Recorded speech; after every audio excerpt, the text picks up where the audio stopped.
El terremoto institucional en River Plate no se genera en el campo de juego, sino en un conclave de urgencia en el Monumental. El bombazo que paraliza al fútbol argentino tiene un nombre doble y un dilema moral para el nuevo presidente, Di Stéfano. Ezequiel Barco, el talentoso, pide volver de Rusia por una crisis familiar que lo obliga a dejar el Spartak de Moscú. Y en un giro dramático del destino, Claudio Echeverri, el diamante que parecía pulido para Europa, no será considerado por el Bayer Leverkusen y su retorno a Núñez es inminente. El spoiler es que la decisión no es financiera, sino cultural.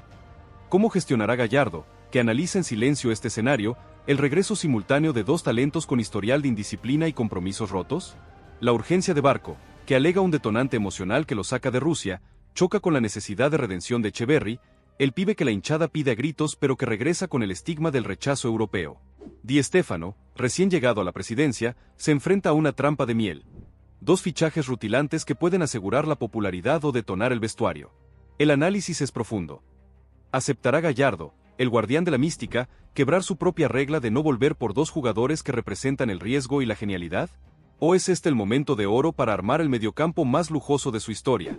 Suscríbanse ahora mismo. Dejen en los comentarios si el factor emocional de Barco es creíble y analicemos al detalle la encrucijada de Gallardo y el dilema moral de Di Stéfano. La crisis familiar de Barco es el punto de inflexión que reescribe el futuro de River. El club está obligado a tomar una decisión que trasciende lo deportivo. El miedo a la implosión interna es real. La afición exige la vuelta del Diablito, pero ¿a qué precio? La respuesta de Gallardo es la única que importa. Capítulo I. El factor Barco. Crisis familiar y el exilio ruso. Ezequiel Barco, el jugador que generó uno de los fichajes más caros en la historia reciente de River, toca la puerta de vuelta desde el frío exilio ruso. Su rendimiento en el Spartak de Moscú fue de alto impacto intermitente, destellos de genialidad mezclados con la irregularidad que lo acompañó en su primera etapa en Núñez. Sin embargo, la razón de su regreso no es futbolística, sino puramente personal. Fuentes cercanas al jugador confirman que una crisis familiar grave lo obliga a regresar al país de manera inmediata y definitiva.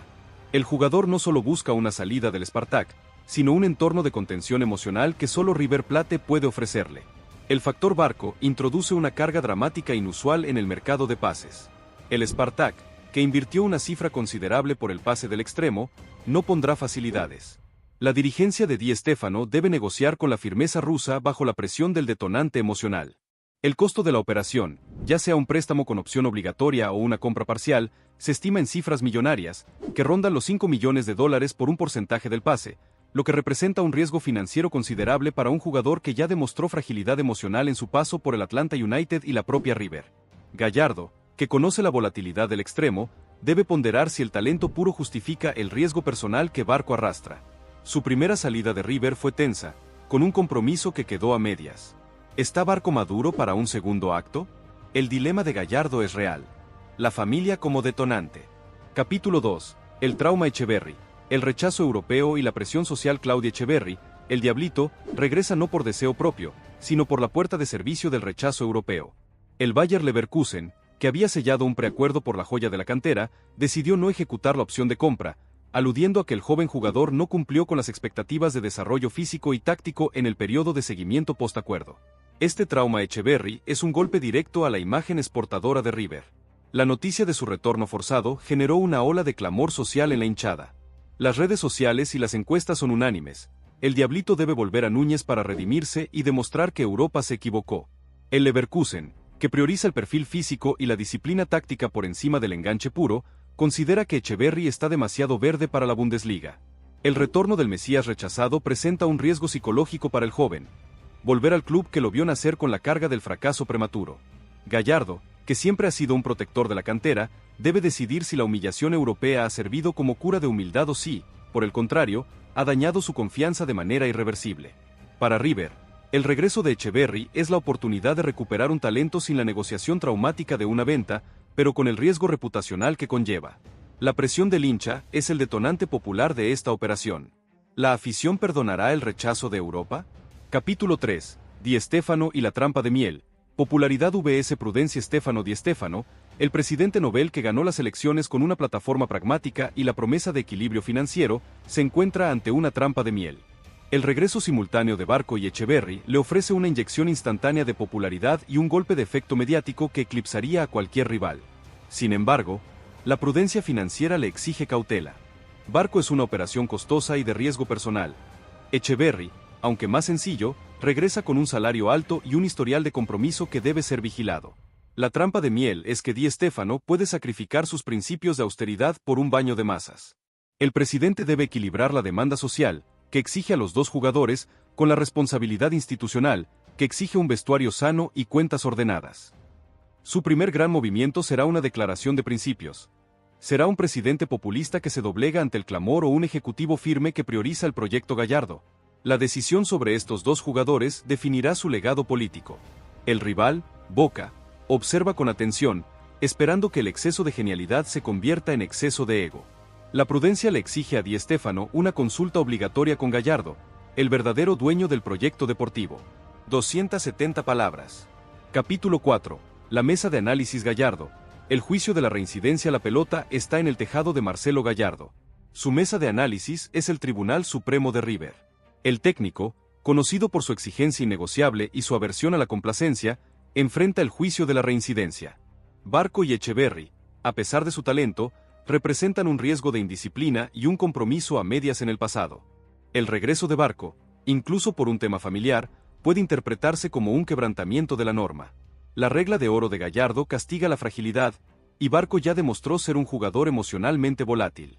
En el caso de Echeverri, el muñeco debe ponderar si el rechazo europeo es una señal de advertencia sobre el nivel de adaptación o si, por el contrario, lo devolverá a River con la disciplina táctica que aprendió o le exigieron en Alemania. El peso de la regla de oro recae sobre la figura de Gallardo.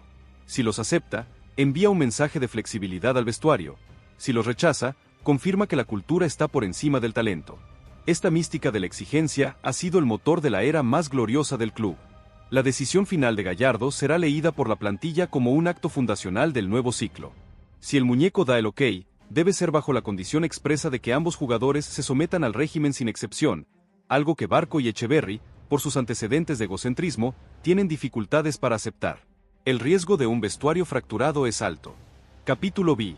El vestuario y el liderazgo.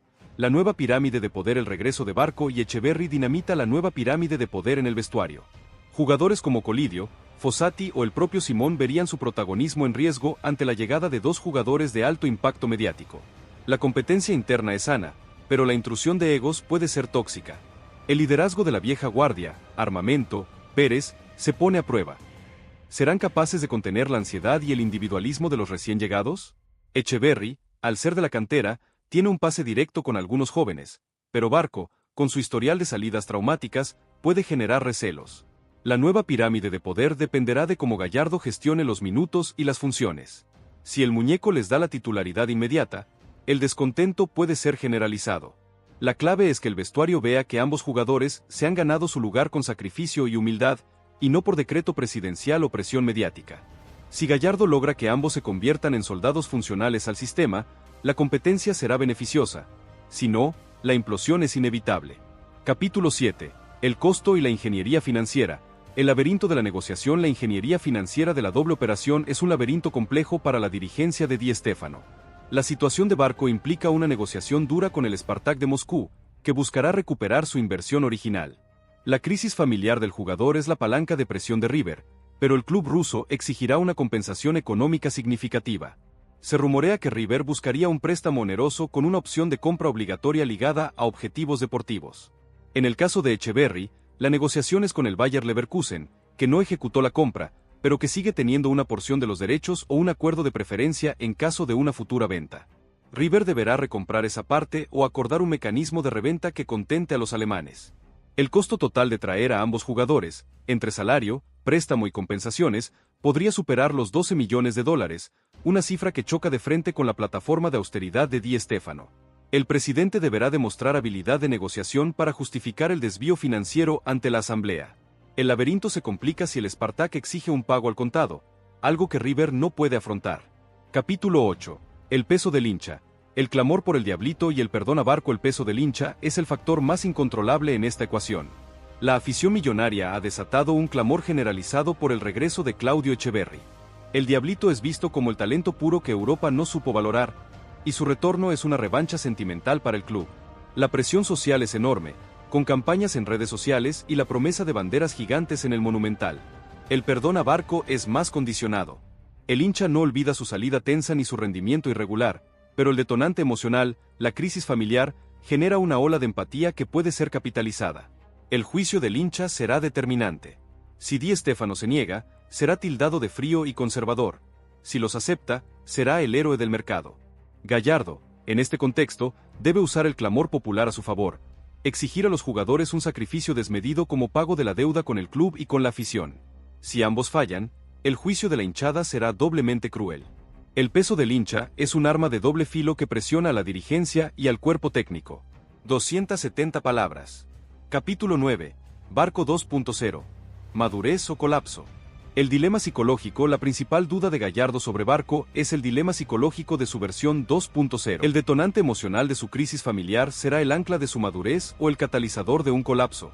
Barco siempre fue un jugador de emociones a flor de piel, y su fragilidad mental fue su talón de Aquiles en momentos clave. River Plate necesita un Barco 2.0 que haya aprendido de sus errores en Rusia y que regrese con la disciplina táctica necesaria para el sistema de Gallardo. El muñeco sabe que el talento de Barco es único en el fútbol argentino, pero su volatilidad puede ser una bomba de tiempo en el vestuario. El dilema psicológico obliga a River a firmar no solo un contrato deportivo, sino un pacto de compromiso personal con el jugador, incluyendo la asistencia psicológica obligatoria. Si Barco no demuestra un cambio de chip en los primeros entrenamientos, Gallardo puede vetar la operación, incluso con el costo político que eso implica. Su madurez es la única garantía de que su talento no se desperdicie en un segundo acto fallido. 270 palabras. Capítulo X. Echeverri, el Mesías rechazado. La gestión del ego y la humildad. La gestión del ego de Claudio Echeverri, el Mesías rechazado, es la prueba de fuego para Gallardo. El joven regresará con el estigma de no haber triunfado en Europa, algo que puede mermar su confianza, o por el contrario, inflar su ego al creerse demasiado bueno para volver a jugar en el fútbol local. Gallardo debe exigirle una cura de humildad pública y privada. El muñeco sabe que un jugador talentoso y arrogante es más peligroso que uno mediocre. La gestión del ego implica un tratamiento especial en el vestuario. Echeverri debe entender que su nombre no le da la titularidad y que el sacrificio en los entrenamientos es el único camino. El Mesías rechazado tiene la presión de la hinchada sobre sus hombros, algo que Gallardo puede usar como palanca motivacional. Si el Diablito acepta la humildad de volver a empezar, su talento puede explotar de manera definitiva. Si se revela, su carrera corre peligro de estancarse en un segundo acto lleno de promesas rotas. Capítulo 11. El plan táctico de Gallardo. El dilema de la superpoblación creativa. El plan táctico de Gallardo con la posible llegada de Barco y Echeverri se centra en el dilema de la superpoblación creativa. Ambos jugadores son enganches o extremos interiores con una tendencia natural a jugar por dentro, lo que puede saturar la zona de creación del mediocampo. El muñeco deberá ser un cirujano táctico para encontrarles un lugar. La formación ideal podría ser un 4-3-1-2, con Echeverri como enganche clásico detrás de los delanteros, y Barco como un volante interior ofensivo por izquierda, con libertad para romper y asociarse. Esta superpoblación creativa obliga a sacrificar un volante de marca puro, lo que aumenta el riesgo defensivo. Gallardo deberá redefinir el rol del doble 5, exigiendo a uno de ellos, por ejemplo, Fossati, que se convierta en un volante de contención más riguroso y posicional. El plan táctico pasa por la asociación relámpago entre los tres generadores, Echeverri, Barco y el mediapunta que quede libre. Si logra que la genialidad individual se someta a la geometría colectiva, River tendrá un poder ofensivo nunca antes visto. Si no, la anarquía destruirá el equilibrio. Capítulo 12. El rival, Boca, observa, Riquelme y la ansiedad por el riesgo. El rival, Boca, observa esta doble operación con una mezcla de respeto y ansiedad. Juan Román Riquelme, como vicepresidente y estratega deportivo del Xeneize, entiende el poder de fuego que River ganaría, pero también detecta el riesgo de la volatilidad. Riquelme es un creyente de la estabilidad y el orden defensivo, y ve en el regreso de dos egos y un alto riesgo emocional la posibilidad de implosión. La ansiedad por el riesgo de Boca se centra en que, si Gallardo no logra disciplinar a Barco y Echeverri, el desequilibrio defensivo de River será su talón de Aquiles en los superclásicos. Riquelme buscaría explotar la fragilidad mental de Barco y la arrogancia de Echeverri con una estrategia de presión alta y agresividad táctica. Si River consolida esta doble operación, Boca se vería obligado a salir al mercado de manera agresiva para contrarrestar la superioridad ofensiva del millonario. El escenario ideal para Riquelme es que la genialidad se autodestruya en Núñez. Capítulo 13. El riesgo de la volatilidad, egos, ambiente y compromiso. El riesgo de la volatilidad en el plantel se dispara con la integración simultánea de dos personalidades complejas. Barco y Echeverri son jugadores que exigen la pelota a sus pies y libertad para crear, algo que puede generar fricciones con otros referentes. El ambiente del vestuario depende de la disciplina autoimpuesta de ambos. Si Barco, por su crisis familiar, tiene altibajos emocionales, el clima interno se resiente. El compromiso de ambos es la variable no medible que más preocupa a Gallardo. El muñeco debe asegurar que el ego de Etcheverry y la fragilidad de Barco no generen un cáncer interno que afecte al resto del grupo. El riesgo de la volatilidad no es solo deportivo, es institucional. Si ambos fallan, el costo político para Di Stéfano y el costo cultural para Gallardo serán altísimos. La historia de River está plagada de talentos que se perdieron por falta de compromiso y disciplina. Capítulo 14. El escenario extremo. ¿Qué pasa si Gallardo dice no? El escenario extremo es que Marcelo Gallardo, fiel a su ética y a su mística, diga no a la doble operación. Si el muñeco considera que el riesgo cultural es demasiado alto y que el compromiso de Barco y Etcheverry no es sincero, vetará la llegada, incluso con la presión de la dirigencia y del hincha. Si Gallardo dice no, Di Stéfano se enfrenta a un dilema político aún mayor. ¿Prioriza el proyecto deportivo del técnico o cede al clamor popular y los trae en contra de la voluntad del entrenador? Si el presidente opta por la solidez del proyecto y el no de Gallardo, enviará un mensaje de firmeza a toda la institución, pero deberá afrontar la furia del hincha que pedía al Diablito y a Barco. Si Di Stéfano desobedece a Gallardo, el vestuario se fractura y el liderazgo del técnico se erosiona de manera irreversible, lo que podría conducir a una salida traumática del muñeco. El escenario extremo pondría a prueba la estructura de poder en River Plate.